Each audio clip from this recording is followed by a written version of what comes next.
Hello students, कैसे हैं आप? आई होप बहुत अच्छे होंगे ऑलमोस्ट। सो हमने लास्ट लेक्चर पढ़ा हुआ था पीएच स्केल पे, हमने पूरा डिटेल में पढ़ा हुआ था, सारे फॉर्मूले पढ़े हुए थे, कैसे हम पीएच वैल्यू फाइंड आउट करते हैं और क्या इसका हमारे पास इंपॉर्टेंस है। आज हम ऑलमोस्ट पढ़ने वाले हैं टॉपिक सॉल्ट। सो हम सॉल्ट में पढ़ेंगे, आपके पास आप देख सकते हो। फर्स्ट हम पढ़ेंगे व्हाट इज सॉल्ट, क्लियर।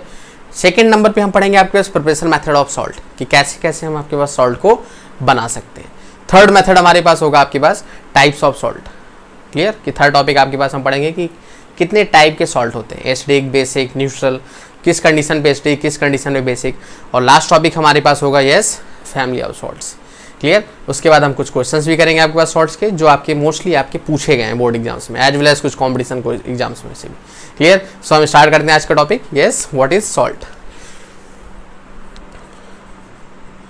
सो यदि बोला जाए कि व्हाट इज सॉल्ट, तो अब देखिए ये तो हमने बहुत इंपॉर्टेंट पढ़ा हुआ था इनिशियली, कि सॉल्ट आपका न्यूट्रलाइजेशन रिएक्शन में मिलता है। और न्यूट्रलाइजेशन रिएक्शन ये होती है कि जहाँ पर एसिड बेस के साथ रिएक्शन करके फॉर्म करता है सॉल्ट एंड वाटर। कंफर्म था यहाँ तक? अब यहाँ पर ध्यान समझिएगा, जैसे हमने बोला कि एसिड बेस के साथ रिएक्शन कर रहा है और कंबाइन होने के बाद आपको प्रोवाइड करा रहा है सॉल्ट प्लस वाटर, तो ये आपके पास क्या है, ये एक बेसिक इक्वेशन हो गई। एग्जाम्पल आपने ले लिया, सपोज करिए आपने ले लिया HCl और एक आपने ले लिया NaOH, बहुत कॉमन सा एग्जाम्पल है। फिर आपने फॉर्म कर दिया NaCl प्लस H2।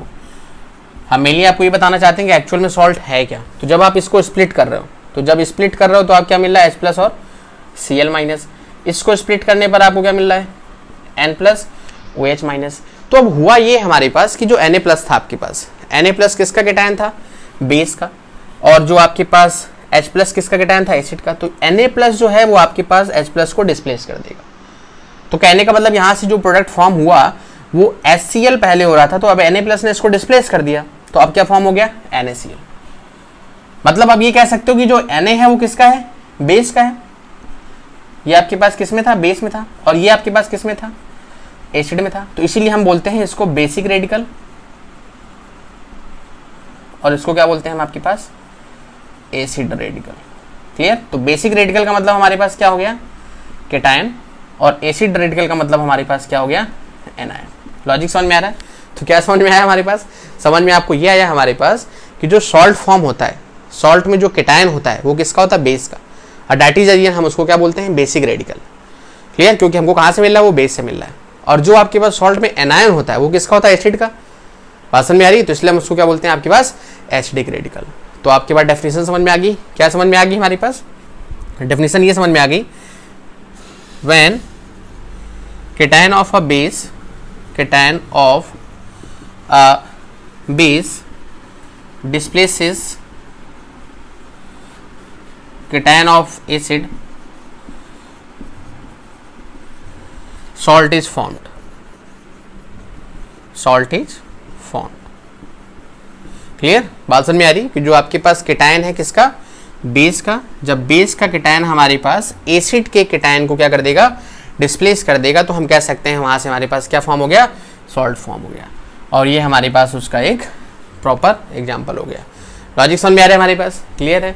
अब हम पढ़ेंगे आपके पास कि क्या एक ही मेथड यही हमारे पास, क्या न्यूट्रलाइजेशन रिएक्शन ही हमारे पास सॉल्ट को फॉर्म करेगी, और भी बहुत सारी रिएक्शंस होती हैं, सारी पढ़ी हुई है हमने। फर्क सिर्फ इतना है कि उसके बारे में हमको एग्जैक्टली आइडिया नहीं होगा। इससे पहले वाले चैप्टर्स में से ऑलमोस्ट टॉपिक्स में हम सारी रिएक्शंस पढ़ चुके हैं। तो हम आ जाते हैं अब सेकेंड नंबर पे, प्रिपरेशन मैथड।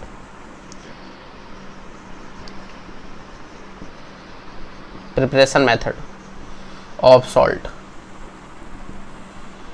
तो अब देखिएगा जरा हमारे पास प्रिपरेशन मेथड में फर्स्ट तो आपके पास ऑलमोस्ट बोर्ड पे ही लिखा हुआ है, जिसको हम बोल रहे हैं neutralisation, neutralisation reaction.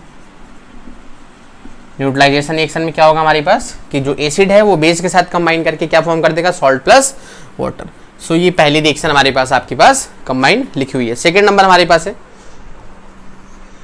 Acid plus metal, क्या फॉर्म कर देगा, सॉल्ट प्लस हाइड्रोजन। इसको कैसे कोई भूल सकता है हमारे पास खैर बोलो सर इसमें क्या बात थी, तो इसको हमने बताया था कि एसिड यदि H2SO4 और HCl है तो ही आपके पास ये कंडीशन होती है, लेकिन यदि HNO3 होता है तो प्रॉब्लम खड़ी हुई थी। कितना प्रॉपर एक्सप्लेन किया था उसको हमने, एसिड बेस सॉल्ट का ही लेक्चर था हमारे पास, है ना। तो वहाँ पर हमने आपका केमिकल प्रॉपर्टीज ऑफ एसिड्स में एक्सप्लेन किया था। तो क्या हो गया, एसिड जब मेटल के साथ रिएक्शन करेगा तो भी आपको वहाँ से क्या मिलेगा, सॉल्ट प्लस हाइड्रोजन। यदि हम इसका एक एग्जांपल करना चाहें तो आप देख सकते हो हमारे पास कोई भी एसिड ले लो हमारे पास, जैसे हमने ले लिया HCl। अब हम इसकी रिएक्शन किसके साथ करा दें, Mg के साथ, तो यहाँ से क्या मिल जाएगा MgCl2 प्लस H2। तो ये जो MgCl2 मिला हमारे पास, ये क्या हो गया हमारे पास, सॉल्ट हो गया। अगर यहाँ पर हमारे पास सपोज करें आप लेते हैं तो हमारे पास क्या फॉर्मूला था, NaCl प्लस H2। NaCl तो वो भी हमारे पास, जो NaCl है वो भी आप जानते हो NaCl क्या है हमारे पास, सॉल्ट है। ओके, थर्ड नंबर पे आ जाते हैं हमारे पास। थर्ड नंबर है आपके पास एसिड प्लस मेटल कार्बोनेट। या तो मेटल कार्बोनेट ले लो और या फिर हमारे पास मेटल बाई कार्बोनेट ले लो। दोनों ही केसेस के बाद आपका क्या फॉर्म होगा, यहां से salt plus CO2 plus H2O। तो वहां से भी जो आपके फॉर्म हो रहा था वो हमारे पास क्या था, सॉल्ट था। अब यदि हम इसका कोई एग्जांपल लेना चाहें तो आप देख लो जरा, जैसे हमने लिया HCl। अब HCl की रिएक्शन करा दो किसी के साथ, जैसे हमने ले लिया CaCO3 के साथ, तो क्या मिल जाएगा वहां से CaCl2 plus H2O plus CO2। Clear.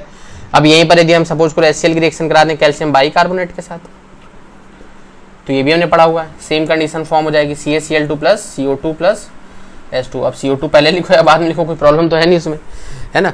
तो अब इसको हम आपके पास चाहो तो इसको बैलेंस कर सकते हो। मतलब कहने का मतलब ये हो गया हमारे पास कि ये एसिड है और ये हमारे पास क्या है, यहाँ पर बाई कार्बोनेट हो गया, यहाँ पर क्या है कार्बोनेट। रिएक्शन के बाद जो आपको प्रोवाइड कराएंगे वो जो मिलेगा आपके पास, ये क्या मिलेगा हमको, सॉल्ट मिलेगा। क्लियर है, बात समझ में आ रही। तो ये हमारे पास हो गया 3 मेथड। एक मेथड इसका और देख लेते हैं जरा जल्दी से।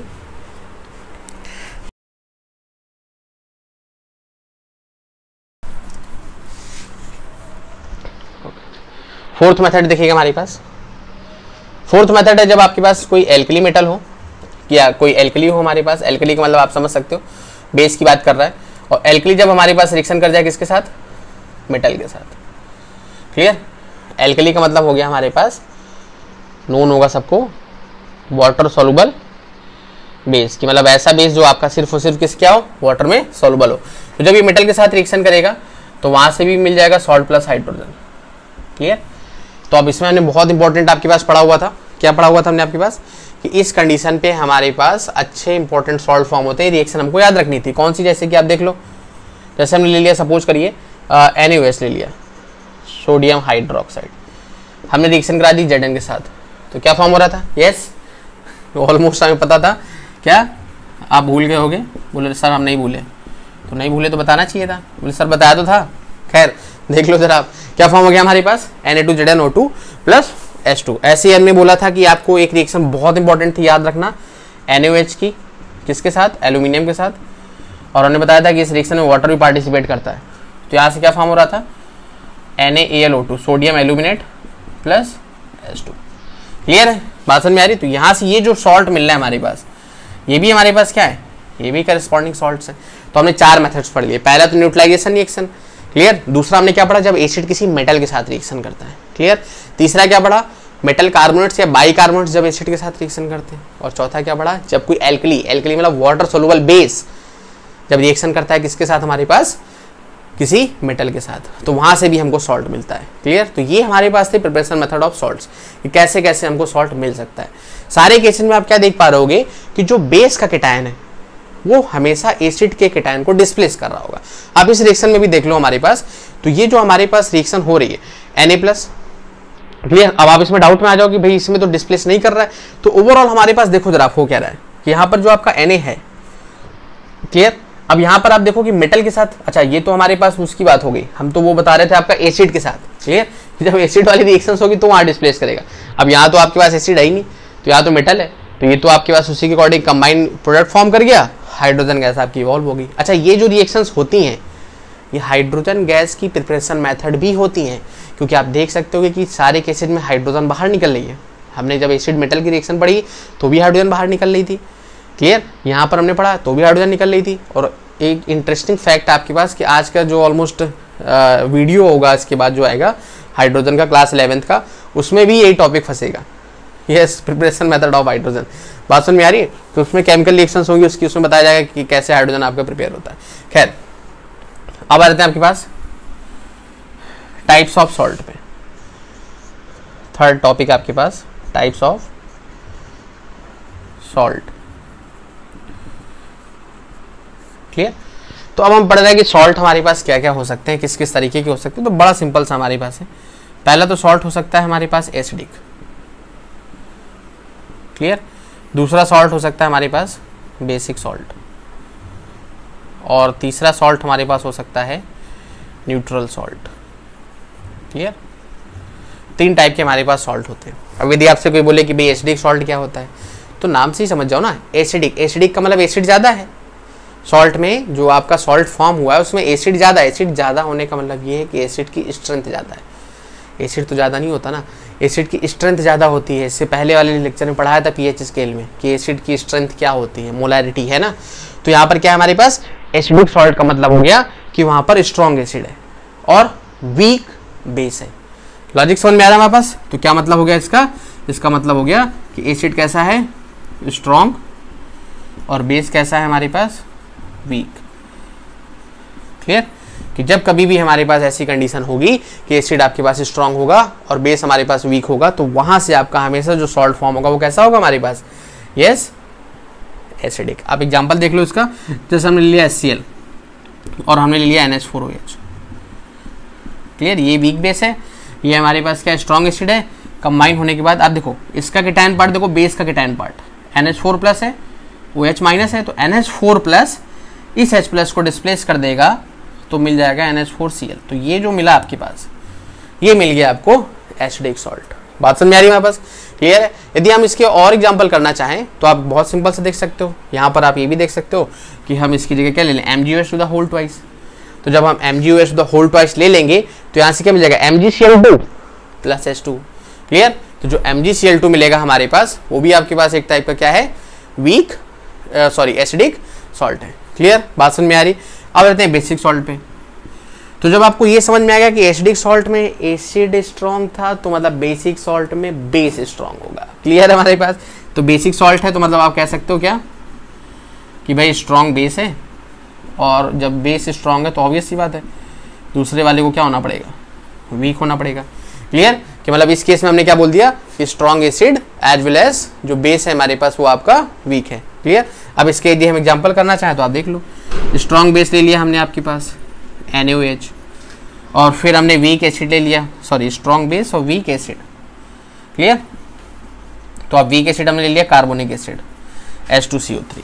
जब हम इसको कंबाइन कराएंगे सेम कंडीशन, जो कि बेस का केटायन है मतलब Na+ इस हाइड्रोजन को डिस्प्लेस कर देगा, तो मतलब यहाँ से फॉर्म कर देगा आपके पास क्या, Na2CO3।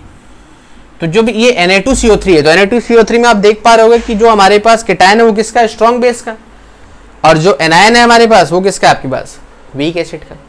तो डाइटिजरियन कंबाइन होकर के हमारे पास जो सॉल्ट मिला, हम कह सकते हैं कि वो सॉल्ट कैसा है हमारे पास, बेसिक सॉल्ट। एक बहुत इंटरेस्टिंग क्वेश्चन आएगा इसी पे, बात समझ में आ रही है? आप समझिएगा। अभी आप समझ रहे हो क्या कंडीशन, एसिडिक सॉल्ट का मतलब strong acid weak base, basic salt का मतलब स्ट्रॉन्ग बेस वीक एसिड। लेकिन न्यूट्रल में आपके पास यदि आपसे बोला जाए तो बोलो सर कोई दिक्कत नहीं हमारे पास, कर देंगे, बोलो। तो पहले इसमें 2 कंडीशंस होती हैं क्या, कि या तो हमारे पास स्ट्रॉन्ग एसिड और स्ट्रॉन्ग बेस कंबाइन हो जाए, बात समझ में आ रही है, कि दोनों क्या हो जाए, दोनों स्ट्रॉन्ग हो जाए, कि मतलब एसिड भी स्ट्रॉन्ग और बेस भी स्ट्रॉन्ग। तो होगा क्या कि जब स्ट्रॉन्ग होंगे तो वो एक दूसरे के इफेक्ट को कैंसिल आउट कर देंगे। कुछ गुजरा है, बात समझ में आ रही है हमारे पास? क्लियर है? कि जब स्ट्रॉन्ग एसिड स्ट्रॉन्ग बेस होंगे तो एक दूसरे के इफेक्ट को कैंसिल आउट कर देंगे, तो दैट इज द रीजन हमारे पास वहां पर सॉल्ट कैसा हो जाएगा, न्यूट्रल। यदि हम आपके पास इसका एक एग्जांपल करना चाहें तो एग्जांपल हमारे पास इसका हो जाएगा, जैसे यहाँ पर देख लो, ये हो गया हमारे पास, सपोज करिए हमने ले लिया आपके पास, और बहुत छोटा सा ले लेते हैं HCl, और हमने लिया NaOH। तो अब इस कंडीशन पे हमारे पास जो मिलेगा हमको, आप देखो जरा, ये आपके पास केटायन है, केटायन इसको डिस्प्लेस कर देगा, तो यहाँ से मिल जाएगा NaCl। अब ये जो NaCl है हमारे पास, ये आपके पास स्ट्रॉन्ग एसिड और स्ट्रॉन्ग बेस से मिलकर के बना हुआ है, और that is the reason this one is a neutral salt. Logic समझ में आ रहा है हमारे पास? क्लियर है? अब हम इसके बाद एक और अच्छा सा एग्जांपल कर लेते हैं इसका, क्या, कि जब आपके पास वीक एसिड हो और वीक बेस भी हो। क्लियर?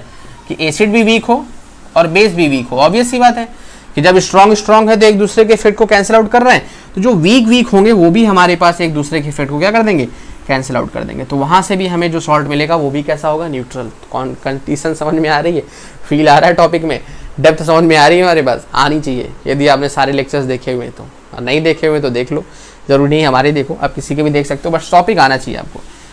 तो वीक एसिड वीक बेस के साथ जब कंबाइन होगा तो आप देख लो जरा एग्जांपल, जैसे वीक एसिड का हमने ले लिया CH3COOH, क्लियर, और वीक बेस के साथ हमने रिएक्शन करा दी, तो वीक बेस हमने ले लिया सपोज करिए NH4OH, क्लियर। तो अब इसका कैटायन हमारे पास इसको डिस्प्लेस कर देगा, इसका कैटायन तो ये है ना भाई CH3COOH माइनस को जब आप ब्रेक डाउन करते हो ना, देखो जरा CH3COOH को जब ब्रेक डाउन आप करते हो तो मिलता है CH3COO माइनस और H प्लस, मतलब इसका कैटायन होता है H प्लस, क्योंकि एसिड है तो H प्लस तो डोनेट करेगा ही।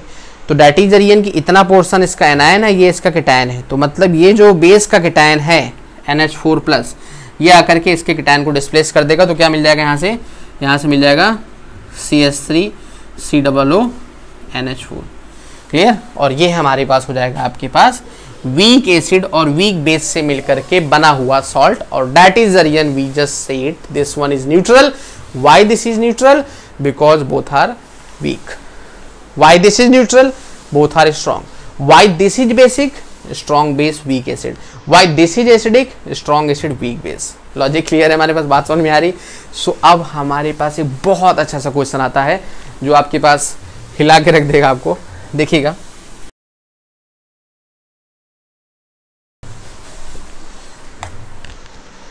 क्वेश्चन है हमारे पास, कमेंट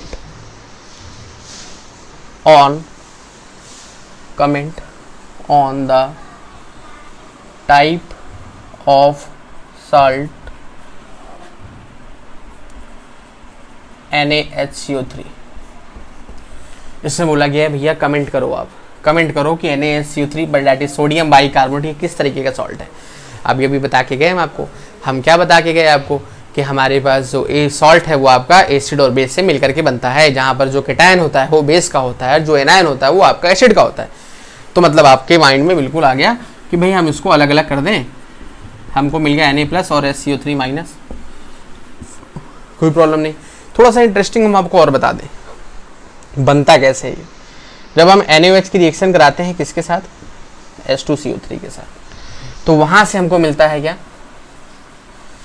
NaHCO3, क्लियर। कि मतलब यहाँ से जो आपके पास रिएक्शन प्रोसीड आउट होती है, उस रिएक्शन प्रोसीड आउट होने के बाद जो हमको प्रोडक्ट मिलता है आपके पास वो कुछ ऐसा मिलता है।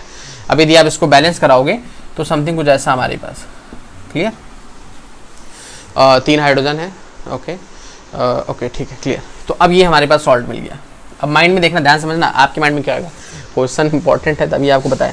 भाई स्ट्रॉन्ग बेस है, क्लियर, भाई स्ट्रॉन्ग बेस है और सर जी वीक एसिड है। अब ये भी पढ़ा के गए थे आप, क्या पढ़ा के गए थे कि जो स्ट्रॉन्ग होता है उसी का सॉल्ट होता है, मतलब आप कह सकते हो बेसिक सॉल्ट है। और भैया बेसिक सॉल्ट है ये क्यों? क्योंकि जब एंटासिड आप यूज करते हो, जब आपकी एसिडिटी बढ़ जाती है पेट में, तो आप क्या करते हो? एसिडिटी है ना, एंटासिड यूज करते हो। और एंटासिड में हमने पढ़ा हुआ है मिल्क ऑफ मैग्नीशिया की टैबलेट यूज कर लो, that is MgOH to the whole twice, वो भी बेसिक होता है। और या फिर इसकी टैबलेट यूज कर लो, caustic soda, sorry baking soda, caustic soda तो NaOH होता है, बेकिंग सोडा, बात समझ में आ रही? NaHCO3 ये आपका वीक बेस होता है। ऐसा आपके पास, सॉरी वीक बेस क्या मतलब, एक तरीके से समझ लीजिए कि होना तो चाहिए हमारे पास स्ट्रॉन्ग बेस, एसिड बेसिक होना चाहिए, लेकिन इसका जो इफेक्ट होता है ये वीक होता है। क्यों? क्योंकि ये थोड़ा ना पूरा आपके पास आ रहा है, ये तो इसके साथ कंबाइन हो गया ना, तो इसने इसका जो स्ट्रॉन्गनेस थी इसको कम कर दिया, तो ये जो मिला ये तो वीक ही मिलेगा ना। ऐसी आपके पास हमेशा याद रखिएगा, यदि स्ट्रॉन्ग एसिड और वीक बेस कंबाइन हुए तो सॉल्ट एसिडिक मिलेगा, लेकिन वो स्ट्रॉन्ग एसिड सॉल्ट नहीं होगा, वो स्ट्रॉन्ग सॉल्ट नहीं होगा। बात समझ में? वो क्या होगा? वीक होगा। क्यों? क्योंकि जब स्ट्रॉन्ग एसिड वीक बेस के साथ मिलेगा तो बेस भले ही कितना भी वीक क्यों ना हो, कुछ ना कुछ तो उसकी स्ट्रेंथ कर ही देगा ना, न्यूट्रलाइज तो कर ही देगा ना।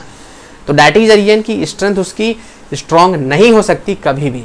बात समझ में आ रही है हमारे पास? तो दैट इज द रीजन की आपके पास वीक बेस होता है। अब वीक बेस होंगे तो इसलिए आपके पास बॉडी में कुछ ज़्यादा प्रॉब्लम भी नहीं करेगा।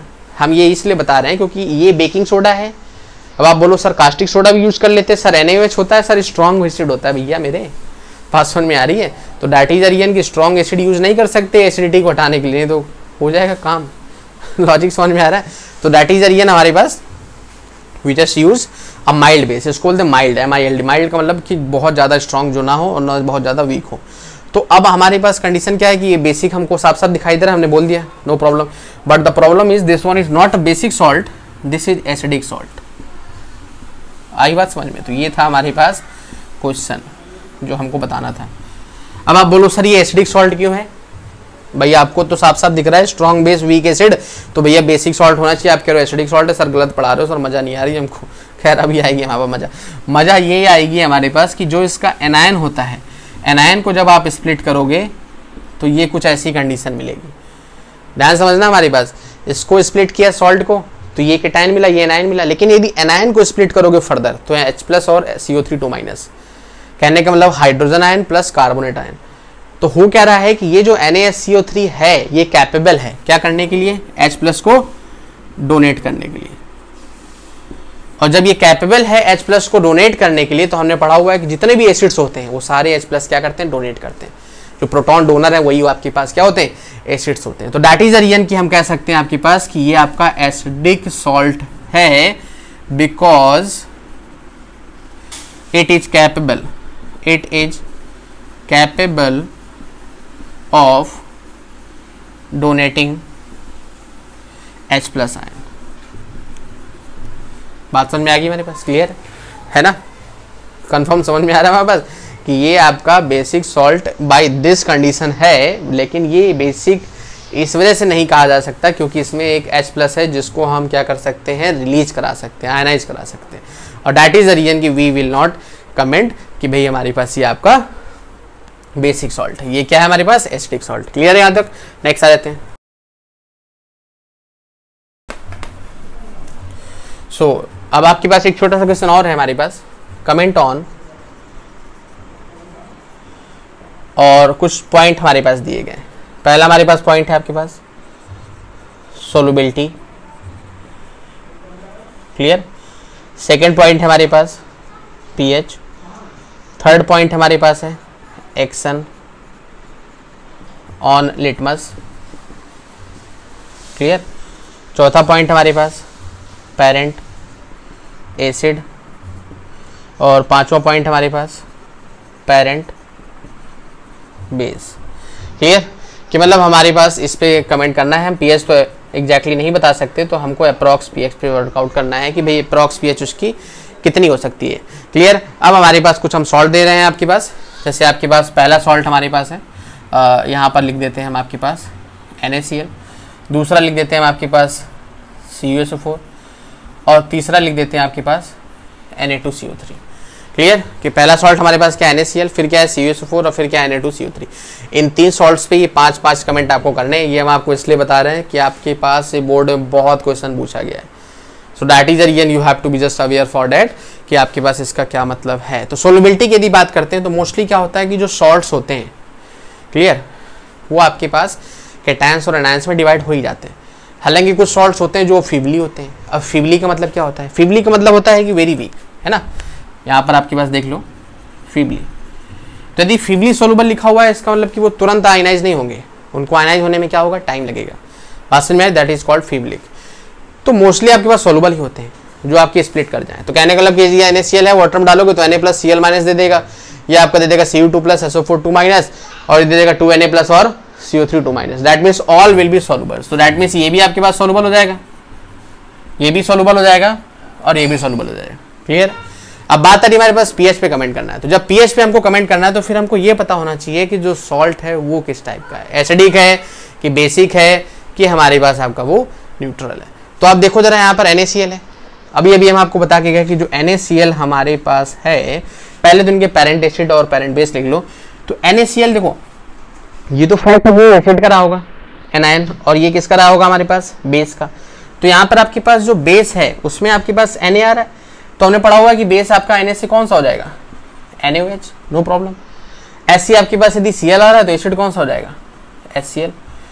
नेक्स्ट वाले केस में आप देखो कि CuSO4 लिखा हुआ है, तो अब CuSO4 में आपके पास कंडीशन कुछ ऐसी हो गई कि कॉपर आपके पास कैटायन है और सल्फेट क्या है आपके पास? एनायन है। तो ये जो SO4 है हमारे पास, इसी से आपके पास जनरेट हो जाएगा क्या? Acid, that is H2SO4। And what will be the base? The base will be of copper. Copper को कंबाइन करा दो तो what will CuH to the whole twice. Third condition Na2CO3। अब Na2CO3 में यदि आप देखना चाहो कि कौन सा आपके पास यहाँ पर बेस है, कौन सा आपका एसिड है, तो ऑब्वियस सी बात है ये आपका कहाँ से मिला, एसिड से। ये कहाँ से मिला, बेस से। तो बेस Na के साथ हमने पढ़ा हुआ एक ही हो सकता है, and that will be NaOH। और यदि बात करी जाए कि हमारे पास CO3, तो एसिड तो आपने पढ़ा हुआ CO3 के थ्रू कौन सा होता है, कौन सा, carbonic acid, that is H2CO3। तो ये हो गया आपके पास पेरेंट एसिड और ये हो गया आपके पास पेरेंट बेस। अब आ जाते हैं आपके पास एक्शन और लिटमस पे। NaCl के बारे में यदि कमेंट करना हो कि एसिडिक है, बेसिक है या न्यूट्रल है, तो व्हाट विल बी डू, ये एसिडिक है या बेसिक है। तो आप देखो स्ट्रॉन्ग एसिड, स्ट्रॉन्ग बेस, तो ये क्या है, न्यूट्रल।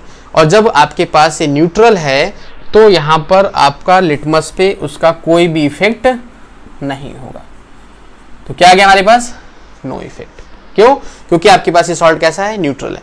अब जब न्यूट्रल है तो इसकी पीएच अप्रॉक्सीमेट कितनी होगी, 7, क्योंकि हमने पढ़ा हुआ है न्यूट्रल क्या होता है, वाटर, और वाटर की पीएच क्या होती है, 7।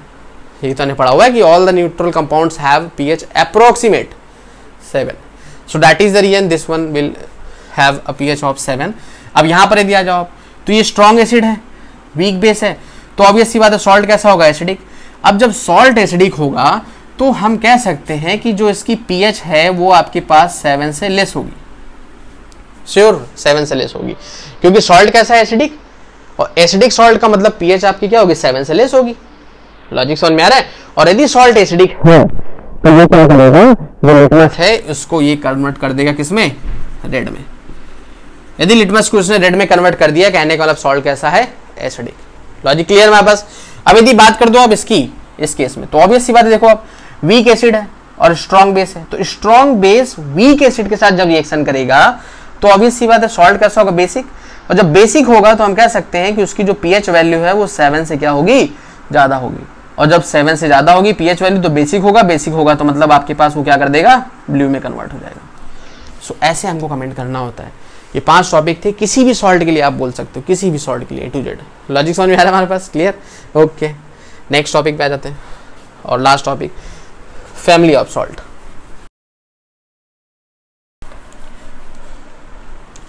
Fourth topic, family of salt.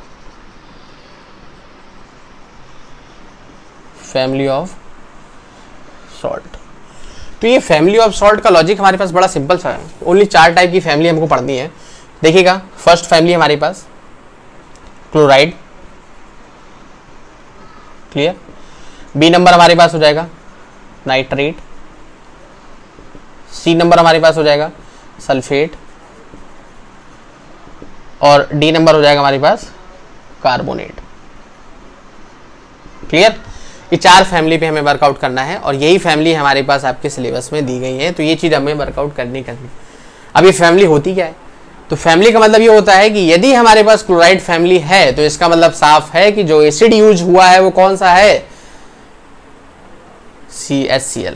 मतलब यहां से ये समझ में आ गया कि फैमिली डिसाइड कौन करेगा, एसिड, कि एसिड कौन सा यूज हुआ है। तो यदि आपके पास क्लोराइड फैमिली का कोई भी सॉल्ट है तो उसमें जो एसिड यूज हुआ होगा वो HCl होगा। यदि नाइट्रेट फैमिली का कोई भी सॉल्ट है तो एसिड यूज हुआ होगा HNO3 होगा। सल्फेट फैमिली का कोई भी सॉल्ट है तो क्या होगा, बोलो, सो रहे बैठे, क्या हो जाएगा हमारे पास, H2SO4। और यदि कार्बोनेट का है तो क्या हो जाएगा हमारे पास, H2CO3। क्योंकि हमने भैया 4 ही सॉल्ट पढ़े हुए हैं, 4 ही एसिड पढ़े हुए हैं मोस्टली जो वर्क कर रहे हैं इस समय। पढ़े तो बहुत सारे, लेकिन वर्क इसी इस समय यही ज़्यादा कर रहे हैं, क्लियर। जो चैप्टर आपके पास है पूरा इन्हीं पर डिपेंडेंट है। तो यदि कोई सॉल्ट क्लोराइड्स का है तो HCl, यदि आपका नाइट्रेट का है तो HNO3, सल्फेट का है तो H2SO4, और यदि कार्बोनेट का है तो H2CO3। इसके अलावा किसी पे वर्कआउट हमको नहीं करना। अब आप ये मत बोलना सर बाई कार्बोनेट में भी यही होता है, बाई कार्बोनेट आपके सिलेबस से बाहर है, क्योंकि उसमें बहुत सारी चीज़ें आपके पास और भी हैं जो आपको आगे पढ़नी पड़ेंगी, क्लियर। तो अभी हमें 4 पे वर्कआउट करना है।